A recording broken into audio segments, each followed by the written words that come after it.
Good morning friends, Mishra sir 03 YouTube channel में आपका स्वागत है। फ्रेंड्स, आज की क्लास में आप वेंटिलेशन सब्जेक्ट जो डीजीएमएस के 2015 में एग्जामिनेशन में पूछी गई प्रश्न है उसके क्वेश्चन को लेकर के आया हूं। कल तक का वीडियो मैं 40 नंबर तक का अपलोड कर चुका था। 50 से लेकर 41 से लेकर के 50 तक के क्वेश्चंस को मैं अगले वीडियो में लोड करूंगा। यहाँ पर मैं 50 से लेकर के क्वेश्चन 50 से लेकर के 50 टू 60 तक के वीडियो को अपलोड कर रहा हूं। ऑफ किसका?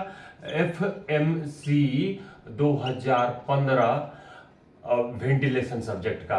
तो चलिए मैं स्क्रीन शेयर करूं और आगे बढ़ूं। उसके पहले आप मिश्रा सर 03 यूट्यूब चैनल को आप सब्सक्राइब कर दीजिए, बेल आइकन दबा दीजिए ताकि हर वीडियो का नोटिफिकेशन आपको मिलते रहे और आप डीजीएमएस के एग्जामिनेशन को इस बार जरूर पास करके दिखाएं और सर्टिफिकेट गेन करके प्रमोशन के सीक्वेंस में आए। अगर नए जॉब के तलाश में कैंडिडेट हैं तो वो अपना जॉब को पा करके लाइफ को सिक्योर कर सकें, स्टैंडर्ड लिविंग स्टैंडर्ड को ऊंचा कर सकें। तो मैं चलिए क्वेश्चन को शेयर करता हूं जो क्वेश्चन नंबर 50 है।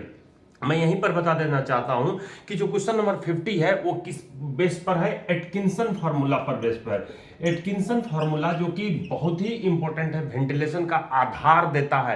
वेंटिलेशन चैप्टर कहें, वेंटिलेशन सब्जेक्ट कहें, उसका आधार देता है एटकिंसन फार्मूला, जो कि क्या कहलाता है? हम लोग क्या कहते हैं उसको? P बराबर आर क्यू स्क्वायर कहते हैं। P बराबर आर क्यू स्क्वायर या फिर के S Q square by A cube कहते हैं। तो इस फार्मूला पर बेस्ड जो है, जो कि यूनिट की बात की जाती है, यूनिट की बात की जाती है। तो यहाँ पर जो रेजिस्टेंस का यूनिट होता है उसको हम लोग कहते हैं क्या चीज? किलोमूर्ग। रेजिस्टेंस के यूनिट को क्या कहते हैं? किलोमूर्ग। तो यहाँ पर P बराबर प्रेशर, जिसको हम लोग कहते हैं क्या चीज? प्रेशर, जिसको हम लोग देखते हैं इन केजी पर मीटर स्क्वायर, केजी पर मीटर स्क्वायर, और mm ऑफ वाटर गॉस कहते हैं, mm ऑफ वाटर गॉस कहते हैं, mm ऑफ वाटर गॉस कहते हैं। तो यहाँ पर केजी पर मीटर स्क्वायर यानी कि आप जो 1 मीटर स्क्वायर का जो सरफेस दिखाई देता है, मान लीजिए 1 मीटर है, 1 मीटर है, इस सरफेस पर, धरती पर जो हवा दबाव डालती है वो केजी के रूप में डालती है। तो इसी को हम लोग केजी पर मीटर स्क्वायर कहते हैं, जिसको प्रेशर के रूप में हम लोग लेते हैं। अब यहाँ पर P का यूनिट आपने देख लिया। जब R की बात करते हैं तो रेजिस्टेंस जो होती है वो किलोमूर्ग में कहलाती है, किलोमूर्ग में कहलाती है। और इसी को हम लोग क्या कहते हैं? विस्वैच भी कहते हैं, जो कि जर्मन यूनिट होती है, विस्वैच भी कहते हैं। लेकिन इसी को हम लोग न्यूटन सेकंड स्क्वायर मीटर का पावर -8 भी कहा जाता है। लेकिन हम केजी में, एमकेएस यूनिट में जब देखते हैं तो इसकी यूनिट जब आप देखिएगा, निकालने का प्रयास कीजिएगा, तो इसको निकालने के लिए मैं यहाँ पर इसको ब्रेक करता हूं। किसको ब्रेक करता हूं? R बराबर क्या हो जाती है? देखिए यहां पर R बराबर जब कहेंगे तो क्या हो जाएगा? P बटे में Q स्क्वायर हो जाएगा। P बटे में Q स्क्वायर। P का यूनिट आपने बताया क्या? केजी पर मीटर स्क्वायर। पर को मैं लिख देता हूं अपॉन में, केजी पर मीटर स्क्वायर। यहाँ क्वांटिटी का यूनिट आप देखेंगे तो इसमें हम लोग किस में लेते हैं? क्वांटिटी का यूनिट क्यूबिक मीटर पर सेकंड में ही लिख देते हैं। पर मिनट में प्रश्न में दी गई रहती है, आपको लेना है पर सेकंड में, ध्यान देनी है। तो यहाँ पर क्वांटिटी का यूनिट को क्यूबिक मीटर पर सेकंड में लेनी है। ये पर सेकंड कहां पहुंच जाएगा? पर सेकंड, ये अगर आप यहां पर रख दें तो इसका क्या है? स्क्वायर है। ध्यान दीजिएगा, अच्छे से ध्यान दीजिएगा, नहीं तो फिर समझ में नहीं आती है। अच्छों को समझ में नहीं आती है, जिनकी आईक्यू लेवल अपन कहते हैं कि बहुत अच्छी रहती है, उनको भी समझ में नहीं आती है। तो यहां पर जो है R बराबर P बटे Q स्क्वायर कर रहे हैं, जिसका यूनिट आप केजी पर मीटर स्क्वायर लिख दिए हैं, और मीटर का पावर 3 और उसके होल पावर में स्क्वायर है। तो ये जंप करके S कहां पहुंच जाती है? S स्क्वायर पहुंच जाएगी। और ये 3 2 जा क्या हो जाता है? 3 2 जा 6 हो जाता है। तो 3 2 जा m के पावर क्या हो गई? 6 हो गई। तो यहां पर जो बन जा रही है यूनिट, क्या बन रही है? केजी सेकेंड स्क्वायर मीटर का पावर 8 बन रही है, लेकिन ये माइनस का। इस तरह से जो 1 किलोमूर्ग होता है, रेजिस्टेंस का यूनिट जो किलोमूर्ग कह रहे हैं, 1 किलोमूर्ग जो होता है केजी सेकेंड स्क्वायर मीटर का पावर -8 होता है। और इसी को फिर से अगर दोबारा में कह दें न्यूटन सेकंड में, ऐसा ही सिस्टम में, तो ये जो है क्या हो जाती है?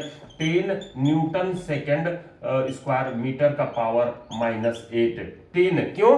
क्योंकि यहाँ पर 1 kg/सेकंड स्क्वायर जो होती है 9.81 के बराबर होती है, जी उसमें जुड़ जाता है तो यहाँ पर 10 हो जाती है। अब मैं उस प्रश्न को शेयर करता हूं जिस पर ये प्रश्न पूछी गई है, जिस पर मैं कहता हूं कि वेंटिलेशन सब्जेक्ट में जो डीजे देशमुख साहब की वो पेज है लेफ्ट साइड और राइट साइड, वो दोनों प्रश्न से आपको 10 प्रश्न डेफिनेटली है 150 में पूछी जाती है। आपको आश्चर्य लगता होगा, लेकिन पिछले कैंडिडेट को द्वारा मैं ये प्रूफ करा चुका हूं कि आपको 8 से 10 प्रश्न पूछी जाती है।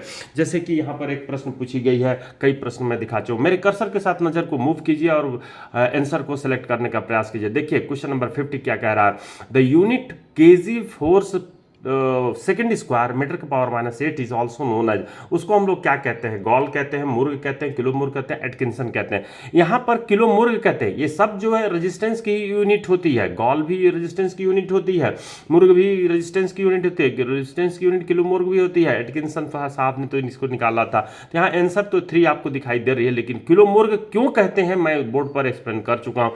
और वैसे साइड में आपको दिया हूँ क्या चीज, यहाँ पर कोएफिशिएंट ऑफ फ्रैक्शन जिसकी फार्मूला P बराबर KS की V स्क्वायर बाई A से निकालें तो वहां पर कोएफिशिएंट ऑफ फ्रिक्शन K को किलो मुर्ग के रूप में K बराबर P के रूप में देखा जाता है। यहाँ पर इसके जितने भी हैं मैं एक्सप्लेन कर चुका हूं बोर्ड पर, तो उसको आप पढ़ करके, लेकिन ये इग्नोरेबल नहीं है। ये पेज बहुत ही इंपॉर्टेंट है आपके एग्जामिनेशन के दृष्टिकोण से, इग्नोर नहीं कर सकते। हर लाइन आपके 1000 रुपए के बराबर है, ये बात आप गांठ मान लीजिए मेरी। और इस लाइन को इसके जो 59 पेज है मिश्रा सर माइनिंग क्लास की, जो यहां पर आप दिखाई दे रही है reference page number 59 on Mishra sir 03 ventilation syllabus की, मैं इसको अगर छोटा करके शेयर कर दूं 59 पेज को, तो वहां पर आप जा सकते हैं। वेंटिलेशन सिलेबस मैं ये शेयर कर रहा हूं। अभी हम लोग हैं कितने नंबर पेज पे, तो ये मैं 59 पे डायरेक्ट आता हूं। ये देखिए 59 पेज पर मैं आ गया, 59 पेज पर। तो ये देखिए लेफ्ट साइड में जिसमें air screw fan, axial flow fan और सेंट्रीफ्यूगल फैन के बीच में कंपैरिजन दिया हुआ है, और राइट साइड उसी पेज में लाफ है माइनर एयर फ्रिक्शन दी हुई है, और राइट साइड में उसकी यूनिट दी हुई है। तो इस पेज बहुत ही इंपॉर्टेंट है, फोर्सिंग फैन, एग्जॉस्ट फैन और इधर एक्सेल फ्लो फैन। इससे 2 प्रश्न पूछी जाएगी, 2 प्रश्न इस फॉर्मूले से 3 प्रश्न न्यूमेरिकल पूछी जाती है, उसके यूनिट से प्रश्न पूछी जाती है। तो ये आधार है, बेस है, क्लियर हो गई होगी। आगे आते हैं अपने अगले प्रश्न पर, जो कि हम लोग जिस पर थे। तो 50 नंबर की देख रहे हैं, मैं स्लाइड शो के तहत इसको बड़ा कर देता हूं। ये देखिए 50 नंबर क्लियर हो चुकी है। अब आते हैं 51 नंबर पर। Mass of water vapour present in the unit of mass of air is known as, मतलब कि जो मास ऑफ वाटर वेपर, पानी के वाष्प का जो मास होता है वो यूनिट मास ऑफ एयर में जो विद्यमान रहती है उसको क्या कहते हैं? एब्सोल्यूट ह्यूमिडिटी कहते हैं, रिलेटिव ह्यूमिडिटी कहते हैं, स्पेसिफिक ह्यूमिडिटी कहते हैं, मिक्सिंग रेशियो कहते हैं। तो ये प्रश्न रिपीटेड है, कहा जाए FCU भी 2020 का 100 नंबर का प्रश्न ये पूछा गया है, जिसकी आंसर यहाँ पर ये होती है। एक का मतलब, कहने का मतलब, ये जो ऑप्शन दिखाई दे रही है, ये जो 100 नंबर के प्रश्न है किसका? FCU भी 2020 का 100 नंबर का। तो D का 3 मतलब रिलेटिव ह्यूमिडिटी जो होती है, क्या होती है? रिलेटिव ह्यूमिडिटी, जिसको RH कहते हैं, जिसको यहां पर दूसरे नंबर ऑप्शन पर दी हुई है। आप दिमाग में रखने का प्रयास कीजिए। पहले तो आप ये याद रखिए कि जो स्पेसिफिक ह्यूमिडिटी, जिसको हम लोग स्पेसिफिक ह्यूमिडिटी या स्पेसिफिक डेंसिटी कहते हैं, स्पेसिफिक ह्यूमिडिटी या स्पेसिफिक डेंसिटी कहते हैं। यहां पर यूनिट मास मतलब 1 क्यूबिक सेंटीमीटर, 1 क्यूबिक फीट या 1 क्यूबिक मीटर, ये यूनिट वॉल्यूम कहलाता है। आपको यूनिट मास लेना है, 1 ग्राम लीजिए, 1 किलोग्राम लीजिए, 1 क्विंटल लीजिए। उस यूनिट मास में, हवा के यूनिट मास में पानी का भाप कितना मौजूद है, इनके रेशियो को ही क्या कहते हैं? स्पेसिफिक डेंसिटी कहते हैं, या स्पेसिफिक हम लोग ये ऑप्शन में दी हुई है। देखिए, तो स्पेसिफिक ह्यूमिडिटी या स्पेसिफिक डेंसिटी कहते हैं। जैसे यहाँ पर आपको दिखाई दे रही है कि स्पेसिफिक डेंसिटी, मैं थोड़ा सा स्पष्ट विजिबिलिटी के लिए लैपटॉप को और सीधा कर देता हूँ। तो ये जो है आपको दिखाई दे रही है, मेरे कर्सर के साथ नज़र को मूव कीजिएगा, तो यहाँ पर आपको दिखाई दे रही है क्या चीज, कि ये जो स्पेसिफिक डेंसिटी है, स्पेसिफिक डेंसिटी है, जिसको यहाँ स्पेसिफिक ह्यूमिडिटी ब्रैकेट में specific humidity specific density shortcut में लिख दिया हूँ। तो ये जो दी हुई है, इसका आंसर क्या है? Defined as the mass of water vapour present in the unit mass of air, मतलब 1 gram unit mass of air मतलब 1 ग्राम 1 किलोग्राम में मौजूद जो पानी का भाप होता है उसका वजन, मास, ध्यान दीजिएगा, वही कहलाता है स्पेसिफिक डेंसिटी या फिर स्पेसिफिक ह्यूमिडिटी। चलिए ये जान गए। अब यहां पर बात करते हैं एब्सोल्यूट ह्यूमिडिटी की, AH की, एब्सोल्यूट ह्यूमिडिटी AH की। तो एब्सोल्यूट ह्यूमिडिटी की जब बात करते हैं तो यहां पर ये क्या कहलाता है, मास of water vapour per unit volume of air, मतलब 1 क्यूबिक सेंटीमीटर या 1 क्यूबिक मीटर या 1 क्यूबिक फीट, ये वॉल्यूम कहलाता है। Unit mass, unit volume of air, इसमें पानी की मात्रा जो मौजूद होती है उसका वजन जो ग्राम में ही ली जाएगी, मास ऑफ वाटर वेपर, वो कहलाती है क्या चीज, एब्सोल्यूट ह्यूमिडिटी AH। तो ध्यान रखिए ये वॉल्यूम के साथ एब्सोल्यूट ह्यूमिडिटी क्लियर करना होगा, वॉल्यूम के साथ एब्सोल्यूट ह्यूमिडिटी को क्लियर करना होगा। अब देखिए रिलेटिव ह्यूमिडिटी, तो रिलेटिव ह्यूमिडिटी जिसको RH से मैं प्रदर्शित कर रहा हूं, जब रिलेटिव ह्यूमिडिटी की बात करते हैं तो यहां पर क्या है ये रिलेटिव ह्यूमिडिटी, तो ये रेशियो है actual vapour pressure to this saturation vapour pressure at the temperature of observation, मतलब dry bulb temperature expressed as a percentage. मतलब जो एक्चुअल वेपर प्रेशर और जो सेचुरेशन वेपर प्रेशर होती है उनका रेशियो ही क्या कहलाता है, रिलेटिव ह्यूमिडिटी कहलाता है, RH कहलाता है, एक्चुअल बटे में सेचुरेशन। मतलब कि एक्चुअल कहने का मतलब, मैं यहां पर अगर रिलेटिव ह्यूमिडिटी की बात कर देता हूं, जैसे ह्यूमिडिटी यहां पर क्या है, सापेक्षिक आर्द्रता क्या है जिसको आप हाइग्रोमीटर से निकालते हैं, आपको जो हवा दिखाई दे रही है उस हवा में एक्चुअल कितनी पानी के वाष्प की मात्रा है उसको हम लोग क्या कह रहे हैं, एक्चुअल प्रेशर, एक्चुअल क्या कह रहे हैं, actual vapour pressure, actual vapour pressure कह रहे हैं, जो पानी की मात्रा मौजूद है अभी आपके रूम में या आप जो हवा देख रहे हैं उसमें, और उसको डिवाइड करते हैं 1 क्यूबिक मीटर या 1 क्यूबिक फीट। ले लीजिए 1 क्यूबिक मीटर मतलब 1 मीटर लंबा, 1 मीटर चौड़ा, 1 मीटर ऊंचा हवा ले रहे हैं, उसमें जो पानी के उसको पूर्ण रूप से संतृप्त करने के लिए, सेचुरेट करने के लिए जो पानी की मात्रा, पानी के वाष्प की मात्रा की जरूरत पड़ती है, उससे आप उसको डिवाइड करते हैं। तो जो सेचुरेट करने के लिए पानी की मात्रा की आवश्यकता है उससे आप डिवाइड करते हैं और जो मौजूद होती है हवा में उसको न्यूमरेटर में लेते हैं। तो इस तरह से आपने रिलेटिव ह्यूमिडिटी समझ लिया। क्या है रिलेटिव ह्यूमिडिटी, डी के तहत 3 में देखते हैं, actual vapour pressure to the saturation vapour pressure, specific humidity देख ही लिए। मिक्सिंग रेशियो क्या होती है, मिक्सिंग रेशियो की जब बात करते हैं जो कि बी नंबर में यहां दिया हुआ है, तो मिक्सिंग रेशियो की जब बात करते हैं तो बी नंबर की जब बात करते हैं तो ये मास of water vapour per unit mass of dry air, dry air से रिलेटेड है। मिक्सिंग रेशियो ड्राई एयर से रिलेटेड है, पानी के मास, पानी के वेपर की मास बटे में unit mass of dry air, तो केजी दोनों चलेगी। तो मिक्सिंग रेशियो जान गए। तो अब आते हैं 3 नंबर टिक लगा लिए हैं, mass of water vapour present unit mass of air is known as the specific humidity, specific density जिसको बोलते हैं। चलिए आगे आते हैं 52 नंबर के क्वेश्चन पे। चूज द रॉन्ग स्टेटमेंट, गलत स्टेटमेंट छांटनी है। Trickett ratio for assessing status of fire in a sealed area will not work.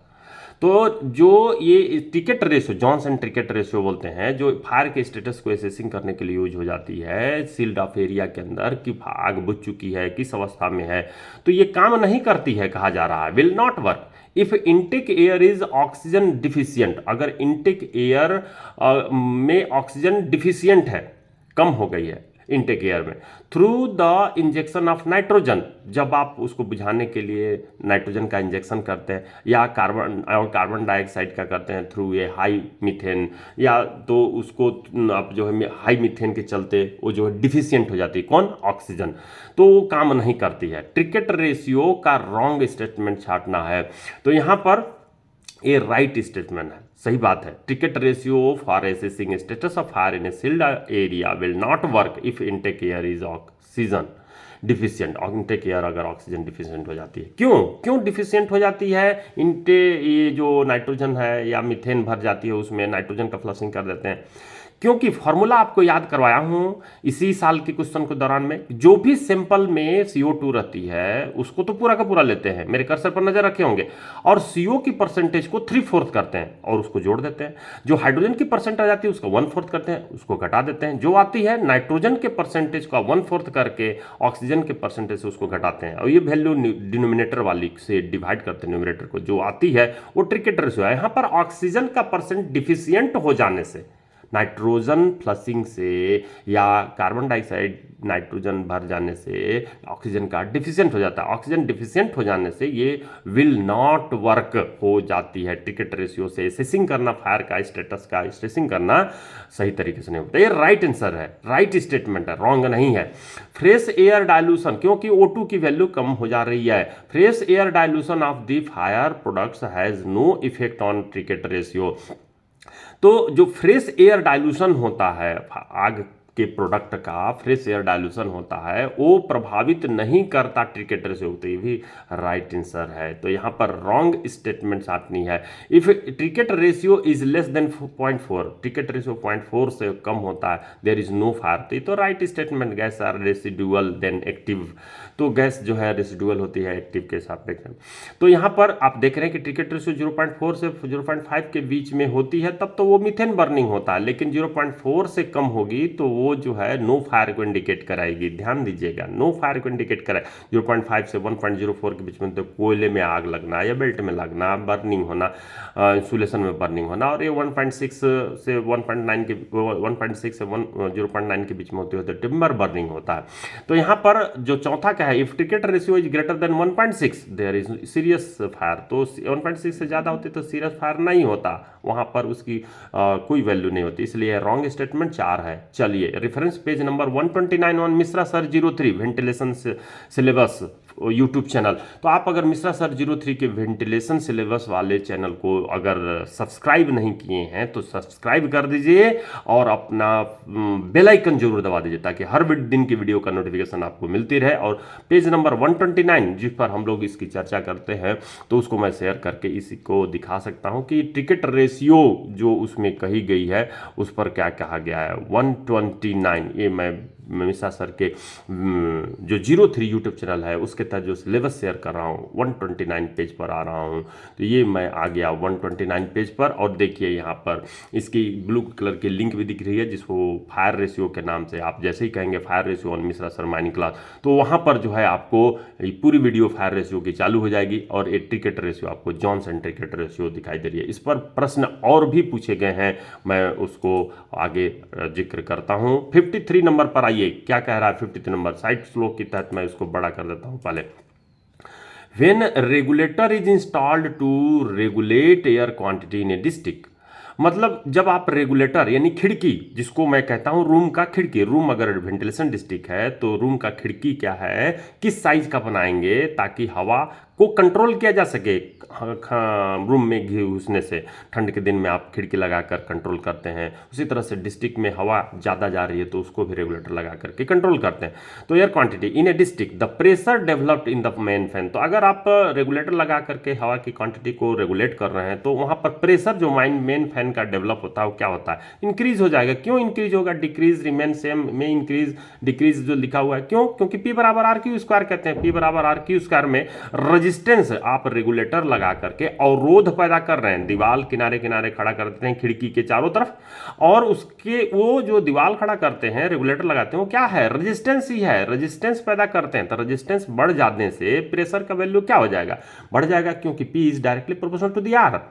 तो यहां पर प्रेशर जो है R इज ग्रेटर देन होगी तो प्रेशर भी जो है ग्रेटर देन होंगे। इस तरह से आंसर 2 को आप टिक लगाएंगे। चलिए अगले प्रश्न पर आते हैं, question number 54, which is correct statement, कौन सा सत्य कथन है। कह रहा है foam extinguisher when directed against a fire, the foam spread over the entire fire, covering और blanketing it thus cutting oxygen supply. मतलब फोम एक्सटिंग्विशर जब आप आग के ऊपर डालते हैं तो ये चारों तरफ से फैल जाती है और ऑक्सीजन के सप्लाई को कट कर देती है, एक ब्लैंकेट की तरह काम करती है। तो करेक्ट स्टेटमेंट आपको छांटनी है, तो ये तो करेक्ट है, ये स्टेटमेंट करेक्ट है, फोम ऐसा करने का काम करती है।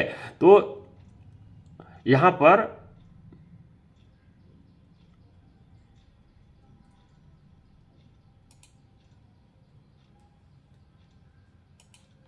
तो यहां पर मैं ये दूसरे नंबर में देख रहा हूं कि wet foam layer produces a cooling effect to extinguish the fire. Fire को एक्सटिंग्विश करने के लिए फोम लेयर जो होती है, फोम का जो लेयर बनाती है, वो क्या करती है, ठंडा प्रभाव डालती है। तो ये भी करती है। तीसरा नंबर पढ़िए, फोम एक्सटिंग्विशर। लेकिन जैसे ही आप इन दोनों को में से सत्य कथन टिक लगेगा, गलत हो जाएगी। ध्यान दीजिएगा, पूरा ऑप्शन पढ़ना जरूरी है आपके एग्जामिनेशन में। Foam extinguisher when directed against a fire, जब उसको फोम एक्सटिंग्विशर को फायर पर डायरेक्ट करते हैं, डालते हैं, the foam spreads over the entire fire area covering और blanketing it, thus cutting oxygen supply and wet foam layer produces a cooling effect to extinguish the fire. मतलब पहला और दूसरा दोनों को इसमें मिला दिया है, तो तीसरा भी तो सही ही कहलाएगा। Form extinguisher is generally recommended for fighting electric fire. तो जैसे ही इसकी बात करते हैं तो आपको तुरंत दिमाग में दौड़नी चाहिए कोल माइंस रेगुलेशन 139, जिसमें फायर फाइटिंग इक्विपमेंट की बात किया गया, तो उसमें स्पष्ट रूप से लिखी गई, मैं शेयर कर सकता हूं, जिसमें कि फोम टाइप एक्सटिंग्विशर बिजली के आग के लिए उपयोग में नहीं लाई जाती है। बिजली के आग के उपयोग में नहीं लाई जाती है। फोम, जब शादी पार्टी में आप डांस करते हैं तो जो बच्चे लोग होते हैं, कैंडिडेट जो होते हैं, पार्टी वाले, बाराती वाले जो लोग होते हैं, फोम झाग जो है उड़ेलने का काम करते हैं। उस फोम में केमिकल तो ये नहीं रहती जो इसमें रहती है। मैं यहाँ पर रेफरेंस जो दिया हूँ, reference page number 119 on Mishra sir 03 ventilation syllabus. तो आप अगर सब्सक्राइब नहीं किए हैं, अपने फ्रेंड्स को शेयर नहीं किए, तो शेयर जरूर कर दीजिए इस वीडियो को, और उन्हें भी सब्सक्राइब और बेल आइकन दबाने के लिए कहिए। तो यहाँ पर 119 पेज जो होगी उसको मैं शेयर करता हूं, जो वेंटिलेशन सिलेबस की है। तो 190 पेज 119 पेज पर मैं आता हूं जो सिलेबस की है। तो ये देखिए 119 पर आ गया मैं, और देखिए फोम टाइप, ये सोडा एसी टाइप तो जितने भी एक्सटिंग्विशर यूज होते हैं, फोम टाइप में क्या रहती है, सोडियम बाइकार्बोनेट रहती है, जो बेकिंग सोडा भी कहते हैं, जिसको मीठा सोडा भी कहा जाता है, जो कोई NO2HCO3 फार्मूला होती है, प्लस में अमोनियम फास्फेट होती है, जिसको NH4 होल ट्वाइस SO4 कहते हैं, और क्लास ए और बी मतलब सॉलिड आग और लिक्विड आग को बुझाने के काम में आती है। तो ये आपने देखा फोम टाइप एक्सटिंग्विशर, जिसको बिजली के आग में प्रयोग नहीं की जाती है।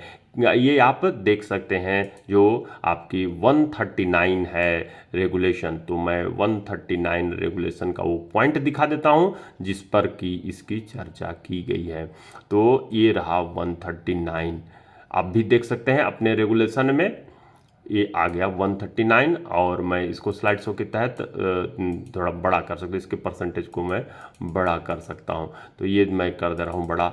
चलिए ये देखिए आपके लायक हो गई, बड़ा हो गई।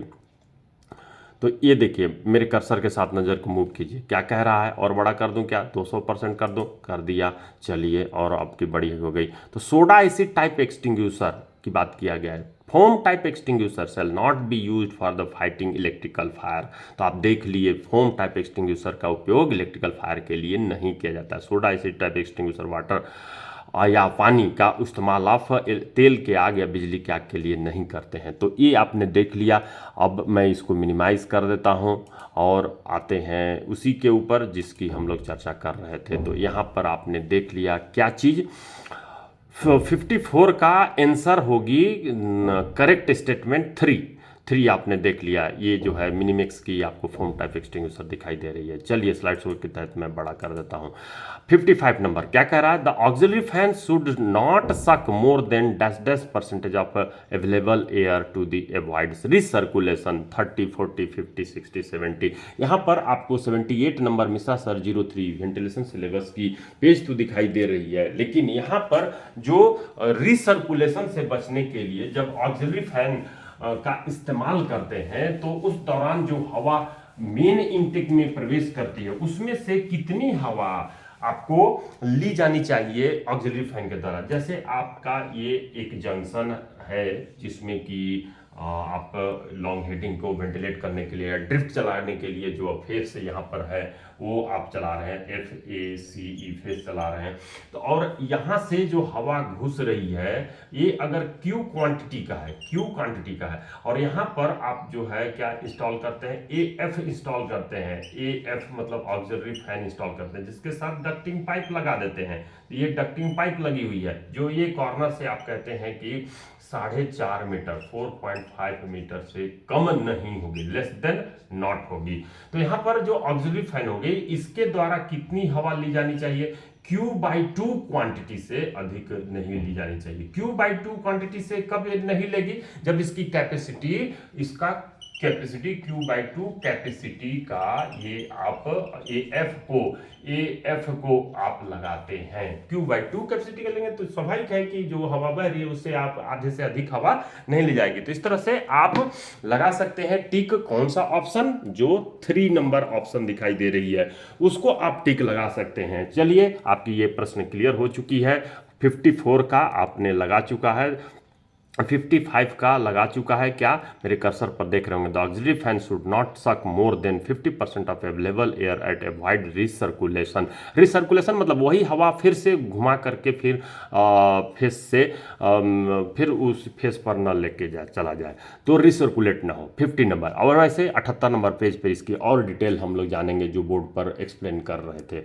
चलिए 56 number, which is wrong statement. कौन सा रॉन्ग स्टेटमेंट है। Reversing of air current is easier in axial flow fan compared to the centrifugal fan। तो ये इस राइट एंड स्टेटमेंट है जिसकी हम लोग 58 number Mishra sir 03 ventilation syllabus की जो पेज है 58 उस पर हम लोग चर्चा कर चुके हैं। फिर से दिखा दूंगा। Less space required in case of the axial flow fan compare to the centrifugal fan, जिस पर मैं ये कहता था कि भाई हर जो एग्जामिनेशन है वेंटिलेशन सब्जेक्ट का उस पेज से 10 प्रश्न पूछी जाती है, उसी में से ये प्रश्न आप मानिए कि पूछी गई है, उसी पेज से है जो compare to the axial flow fan and centrifugal fan की बात की है। तो लेस स्पेस की जरूरत पड़ती है, भी राइट स्टेटमेंट है।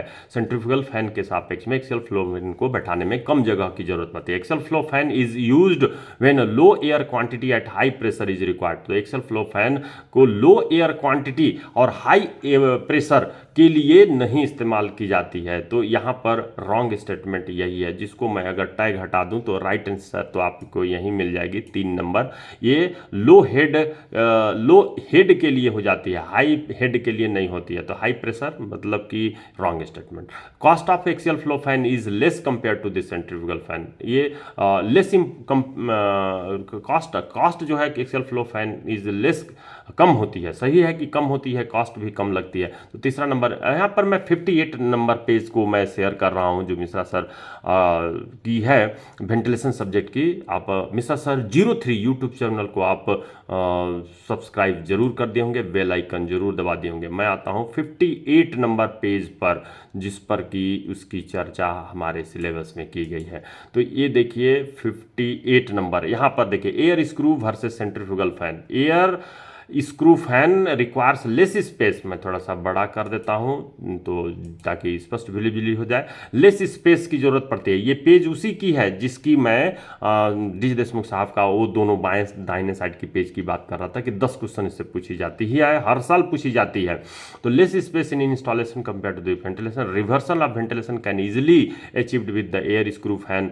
ये जान लिए आप, air screw fan is centrifugal fan has overall efficiency varying from the 70 to 85%। Screw fan की जो as well as centrifugal fan की भी जो इफिशियंसी होती है 70 से 85% होती है, जबकि एक्सियल फ्लो फैन की इफिशियंसी 20 से 30% होती है। तो ये जो पेज है बहुत ही इंपॉर्टेंट, मैं कह रहा हूं कि हर लाइन आपकी 1000 रुपए की बराबर है। आप 1000 को किसी को अगर देते हैं तो कैसा फील होता है, वैसे ही आपको इस लाइन को समझनी है और अपने एग्जामिनेशन को पास करके दिखानी है। चलिए पर मैं फिर से इसको इस्तेमाल कर देता हूं और आता हूं किसके ऊपर, उस क्वेश्चन के ऊपर जिसकी हम लोग चर्चा कर रहे थे।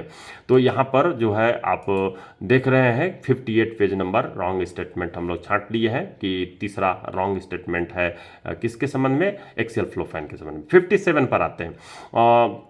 Which of the following is not the advantage of fighting fire with inert gas. जब आप इनर्ट गैस यानी जो नाइट्रोजन का फ्लशिंग करते हैं या अन्य इनर्ट गैस का फ्लशिंग करते हैं आग के ऊपर, तो क्या फायदा नहीं होता है। If it offers maximum possible safety against risk of explosion and spread of fire.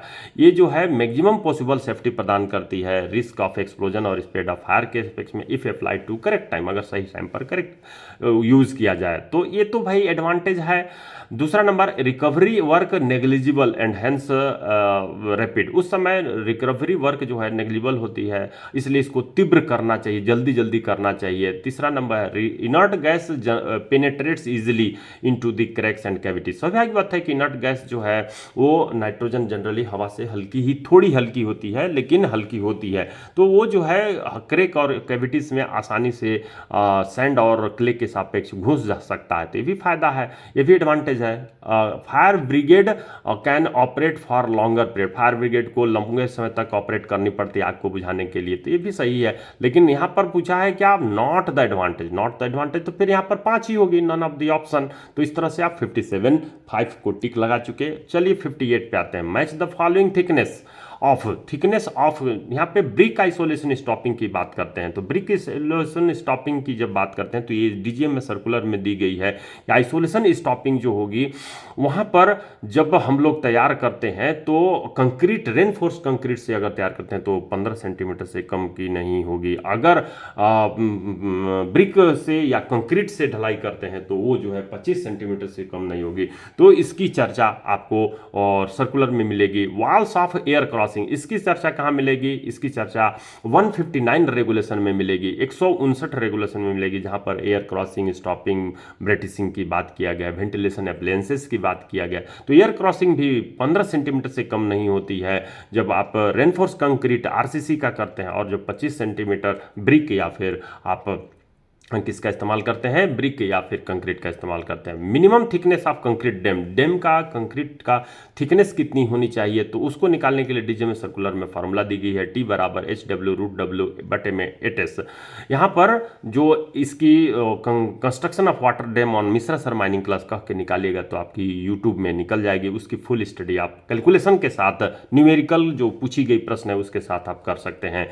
तो यहाँ पर आप ये देखिए, आरसीसी आइसोलेशन स्टॉपिंग, आरसीसी का आइसोलेशन स्टॉपिंग तैयार करते हैं तो मैं उसको बता चुका हूं। तो यहां पर दी गई ऑप्शन जो है मैच नहीं होती है, इसलिए यहां पर क्या कहेगा, one option in the question text was incorrect, one option जो है इनकरेक्ट है, इसलिए so mark was awarded to the all candidate, सभी कैंडिडेट को अवार्ड की जाएगी। 59 नंबर देखिए, the direction of natural ventilation is mainly depend on, तो जो नेचुरल वेंटिलेशन होती है उसकी डायरेक्शन किसके ऊपर डिपेंड करती है, लेंथ ऑफ माइन के ऊपर नहीं, depth of mine, yes depth of mine के ऊपर डायरेक्शन निर्भर करती है कि नेचुरल वेंटिलेशन की डायरेक्शन क्या होगी, तो वो गहराई पर निर्भर करती है। क्वांटिटी ऑफ CH4 इमिशन पर निर्भर नहीं करती है, amount of explosivity in the mine पर निर्भर नहीं करती, पर person employed in the mine. तो इसकी बात 65 पेज में Mishra sir 03 ventilation syllabus YouTube channel जो है उस पर चर्चा की गई, मैं शेयर कर दूंगा, लेकिन आपको स्टडी करनी होगी, इस सब्सक्राइब करना होगा मिश्रा सर 03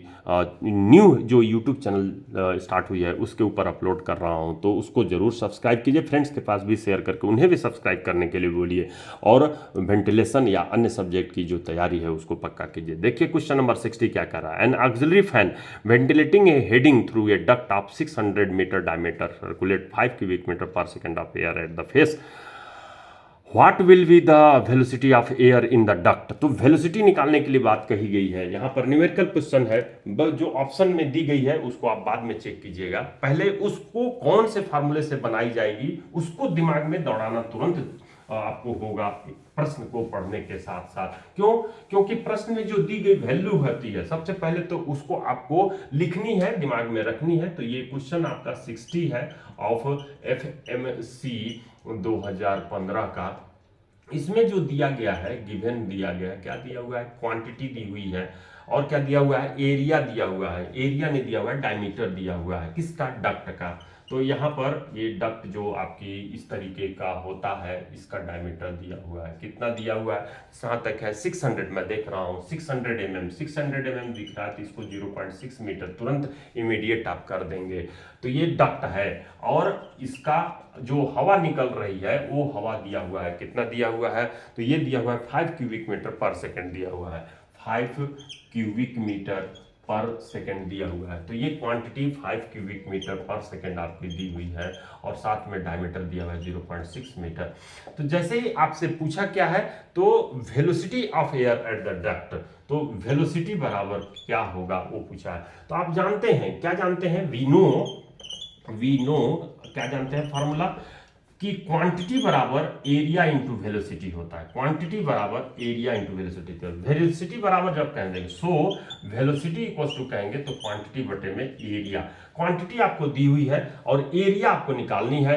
ये जो यहाँ पर दिख रही है, ये इसका क्रॉस सेक्शनल एरिया कैसा होगा, सर्कुलर होगा, जिसकी हम लोग एरिया की बात जब करेंगे सर्कुलर की, तो पाई डी स्क्वायर बाई 4 की बात करते हैं। तो पाई डी स्क्वायर बाई 4 से आप उसको निकालिए, एरिया निकल जाती है, क्वांटिटी 5 दिया हुआ है, उससे डिवाइड कर दीजिए और मीटर पर सेकंड में जो वैल्यू आएगी उसको कमेंट्स में लिखिए और मैं चेक करके आपको बताऊंगा कि कौन सी ऑप्शन राइट आपकी होगी है। तो मिश्रा सर माइनिंग क्लास की मिश्रा सर 03 यूट्यूब चैनल को आप सब्सक्राइब नहीं किए होंगे तो सब्सक्राइब अवश्य कर दीजिए, बेल आइकन दबा दीजिए और फ्रेंड के पास भी शेयर करके उन्हें भी सब्सक्राइब और बेल आइकन दबाने के लिए बोलिए। फ्रेंड्स, अगले वीडियो में 61 के आगे का क्वेश्चंस को अपलोड करूंगा। Thank you.